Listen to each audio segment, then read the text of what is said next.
자, 안녕하세요. 이수천입니다. 오늘부터는, 상법 수업을 좀 할 생각이에요. 여러분들 이제, 상법 때문에 한참 힘들 시즌이 됐죠. 이유는 뭐 그럴 것 같아요. 이 상법이라는 과목이, 회계사나 또는, 세무사 시험에서, 그죠? 1차예요. 그리고 뭐예요? 법이라는 과목이기 때문에 암기하면 된다. 이래서 굉장히 많이 이 상법 공부를, 그죠?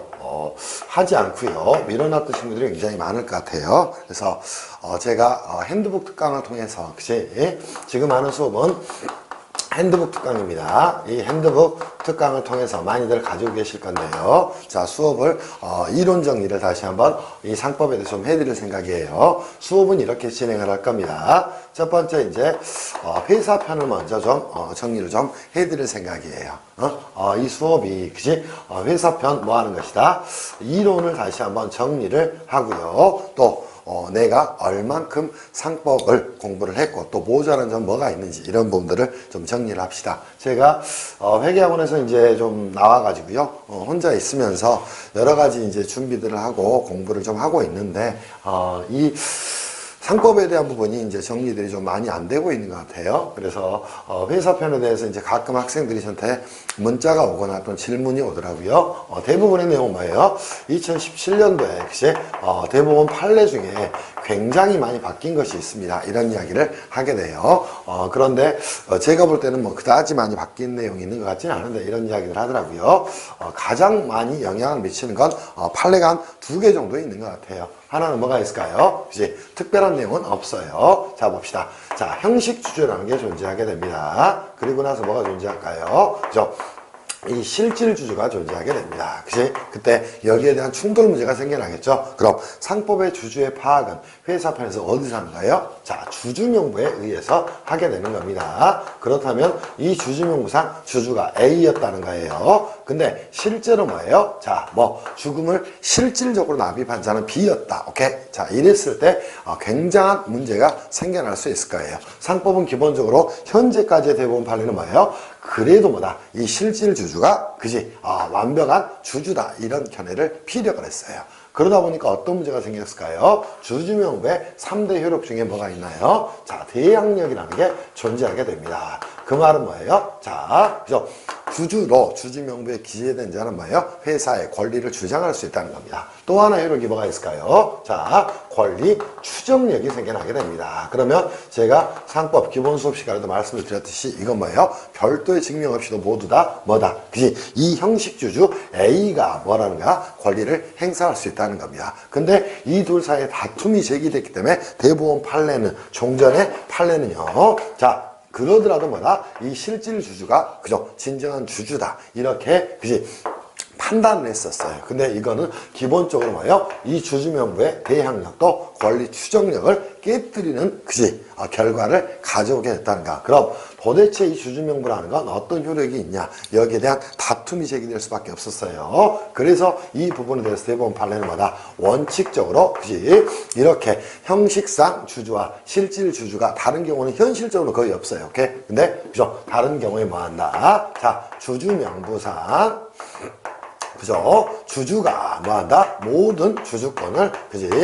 행사할 수 있다. 이렇게 정리를 한 게 대법원 판례견의 하나예요. 오케이? 다만, 예외적으로요. 아주, 그지? 불가피한 사유가 있는 경우에 한해서. 오케이? 자, 그 말을 이렇게 표현했어요. 특별한 사정이 없는 한, 오케이? 뭐다? 주주명부상 주주가, 그죠? 주주권을 행사하고, 그죠? 주주다. 이렇게 정의를 했다는 거예요. 다만, 특별한 사정이, 그지? 있다면, 그때는 뭐다? 이 실질 주주 B를 주주로 인정할 수가 있다. 이게 대법원 판례의 견해고요. 그 특별한 사정은 뭘까요? 자, 주식을 양수했어요. 근데 뭐 하지 못했답니까? 양수를 해놓고 나서, 자, 명의개서 절차가, 그죠? 절차가 진행되고 있는 경우, 자, 이때는 어쩔 수가 없어요. 자, 주식을 양수한 자를 주주로 인정을 해야 되는데 명의개서는 시간이 걸릴 수밖에 없어요. 이때는 뭐 하겠다? 그지? 명의개서가 돼 있지 않은 주주를 뭘로? 그죠?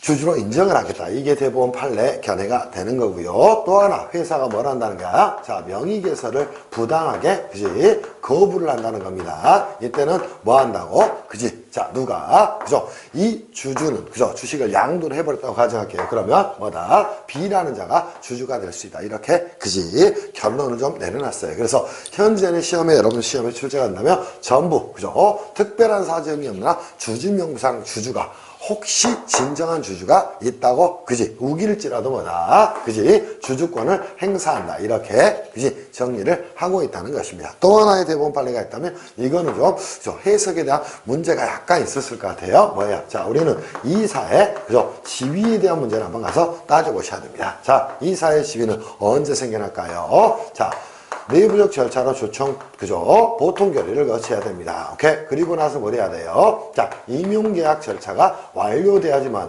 이사의 지위를, 그지? 획득하게 된다. 이렇게 정리를 했어요. 근데 이 계약이라는 걸요. 자, 민법으로 전환시킨 뭐예요? 청약과 승낙의 의사표시의 합치예요. 그리고 나중에 뭘까요? 이 계약서의 작성은 뭐일 뿐이야? 대항 요건일 뿐이라는 겁니다. 그러므로 이 계약서의 작성까지는 필요하지 않다. 오케이? 즉, 임용계약 절차가 완료되면, 그죠? 당연히 뭐가 나 이사의 지위를 획득하게 된다. 그때는 임용계약 절차의 완료를 가지고 꼭 계약서를 작성해야 되는 것처럼 오해가 있을 수 있었어요. 이제는 뭐 이 계약서 작성을 하지 않더라도 임용계약만 체결하게 되면 당연히 뭐다? 이사의 지위를 획득하게 된다. 이게, 그죠? 두 개, 그지? 2017년도에 약간 해석상 논란이 있는 판례예요. 오케이? 자, 이걸 제외하면, 그지? 특별한 내용은 전혀 없습니다. 그래서 여러분들이 뭘 하시냐면, 회사편 이론 정리를 다시 한번 이 핸드북 특강을 통해서 했으면 좋겠다. 그런 취지로 이 수업을 진행을 좀 하겠습니다. 자, 보시죠. 그렇다면 전체적으로 여러분 수업에서 진행돼야 될, 그지? 내용들을 먼저 보도록 할게요. 그리고, 그지? 회계사 공부하는 친구들 위해서 총칙상의와 어음수표법은요, 이 회사편 특강이 끝나면 바로 연결해서 붙여드릴 거예요. 자, 봅시다. 그럼 3법. 회사편에 있는 내용은 저희 교재 또는 전체적인 이론적 체계로 어떻게 구성이 되어 있나, 그지? 그리고 문제는 어떻게 출제가 되는가, 이걸 먼저 볼게요. 저희 교재는 뭘 나눴나요? 통칙을 정리를 해놨어요. 그리고 뭐 했습니까? 자, 2장에서 주식회사의 설립에 대해서 정리를 했습니다. 그리고 주식회사 설립을 통해서 뭘 만드니까? 자본금, 주식, 그죠? 이것들을 분할하게 됩니다. 그럼 3장에서는 뭐? 그죠? 주식과, 그죠? 주주에 대한 내용을 정리를 해놨어요. 그리고 4장에서는 주식회사 편에 보시죠. 주식회사의 기관에 대해서 정리를 했습니다. 그리고 만들어진 자본금은, 그죠? 자, 뭐, 자금 조달의 목적에서 변동의 과정을 거칠 거예요. 그래서 5장에서는 뭘 하게 됩니까? 자본금의 변동에 대해서 정리를 좀 해놨어요. 그리고 나서 6장에서는 주식회사의, 그지? 자, 기타 제도에 대해서 정리를 했습니다. 그리고 7장에서는 뭐예요? 회사의 구조 변경에 대해서, 즉 합병, 분할, 주식의 포괄적과 주식의 포괄적 이전에 대해서 정리를 좀 했어요. 그리고 나서 뭡니까? 8장에서는, 그죠? 자, 기타 회사라고, 그죠? 해서요. 자, 한명회사, 합자회사, 유한책임회사, 유한회사, 그 회사들에 대해서 다시 한번 정리를 했어요. 그럼 저희 책의 편제에서 본다면 여기서부터 어디까지는, 그지? 2장서부터 6장까지는 뭐예요? 오로지 주식회사에 관한 내용이 됩니다. 오케이? 그리고 이쪽이, 그지?